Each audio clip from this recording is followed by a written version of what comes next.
एक बहुत सुंदर छठी माता के कोसी भरने का गीत सुनाने जा रही हूँ। अगर आप लोग को अच्छा लगे तो हमारे वीडियो को लाइक कीजिएगा, कमेंट कीजिएगा और कमेंट में बताइएगा कि आप लोग को कैसा लगा। न्यू है तो हमारे चैनल को सब्सक्राइब कीजिएगा, बेल आइकन प्रेस कीजिएगा, जिससे हमारा नोटिफिकेशन आप लोगों तक पहुँच सके।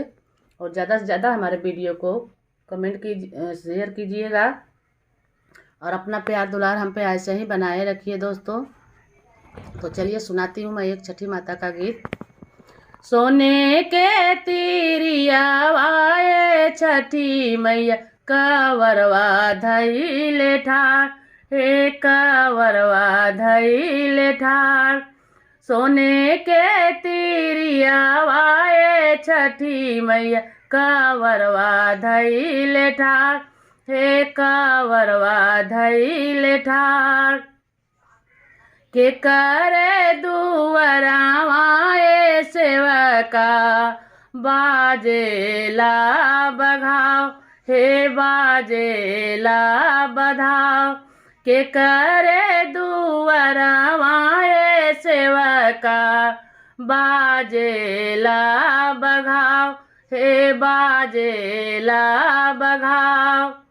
करी जोरी बोले यार डिया सिंह, सुना छठिया रज हमार, सुना छठिया रज हमार।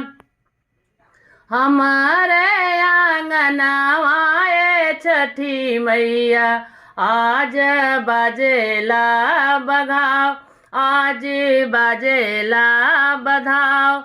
हमारे आंगनवाए छठी मैया आज बाजेला बघाव, आज बाजेला बघाव। सोने के तिरिया वाए छठी मैया कावरवा धैले ठाड़, ए कावरवा धैले ठाड़। सोने के तिरिया वाए छठी मैया कावरवा धैले ठाड़, हे कावरवा धैले ठाड़। हमारे जे तिरिया ज्ञानतिया देई, भरलू गोदिया पार, भरलू गोदिया पार। बड़ा रे खुशिया के बाघुआ, भरलू अंगना दुआर, भरलू अंगना दुआर। यही से बाजेला छठिया मैया आज अंगना बधाव, आज अंगना बधाव। यही से बाजे छठी मैया आज अंगना बधाव, आज अंगना बघाव। सोने के तिरिया वाए छठी मैया कावरवा धैले ठाड़, हे कावरवा धैले ठाड़। के करे दुवरावाए सेवका आज बाजेला बघाव, आज बाजेला बघाव। कर जोड़ी बोले लायन बिया सिंह, सुना छठिया रज हमार, सुना छठिया रज हमार। हाथ जोड़ी बोले लायन बिया सिंह, सुना छठिया रज हमार, सुना छठिया रज हमार। हमारे आंगनवाए छठी मैया आज बाजेला बघाव, आज बाजेला बधाव। हमारे आंगनवाए छठी मैया आज बाजेला बधाव, आज बाजेला बधाव। हमारे जे तिरिया संध्या देई, भरलू अचराया पार। यही से बाजेला बघाव, यही से बाजेला बघाव। हमारे जे तिरिया संध्या देई भरलू गोदिया अपार भरलू गोदिया अपार। यही के खुशी में छठी मैया आज बाजेला बघाव आज बाजेला बघाव।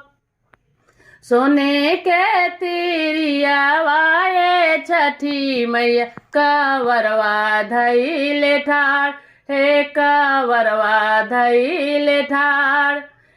सोने के तिरिया वाये छठी मैया कवरवा धैले ठार हे कवरवा धैले ठार। के करे दुआरा वाये सेवा का आज बाजेला बघाव आज बाजेला बघाव। हाथ जोड़ी बोलेला सुरेंद्र सिंह सुन छठिया रज हमार सुन छठिया रज हमार। हमारे आंगनवा ये छठी मैया आज बाजेला बधाव आज बाजेला बधाव। हमारे आंगनवा ये छठी मैया आज बाजेला बधाव आज बाजेला बधाव। हमारे जे तिरिया है मलता देई भरलू गोदिया अपार दिहलू खुशिया अपार। यही के कारनावा ये छठी मैया कोसिया भरली तुहार अंगना बाजेला बघाव कोसिया भरली तुहार अंगना बाजेला बघाव। सोने के तिरिया वाये छठी मैया कवरवा धैले ठार हे कवरवा धैले ठार। के करे दुआरा वाये सेवा का आज बाजेला बघाव आज बाजेला बघाव। हाथ जोड़ी बोलेला मनोज सिंह सुना छठिया रज हमार सुना छठिया रज हमार। हमारे आंगनवा ये छठी मैया आज बाजेला बघाव आज बाजेला बधाव। हमारे जे तिरिया खुशबू देई भरलू गोदिया अपार भरलू अचरा अपार। यही के कारनावा ये छठी मैया भरली गो कोसिया तुहार यही से बाजेला बघाव भरली कोसिया तुहार अंगना बाजेला बधाव। कैसा लगा हमारा ये छठ का गीत दोस्तों कमेंट में बताइएगा। फिर मिलते हैं नेक्स्ट वीडियो में। जय छठी मैया जय छठी मैया।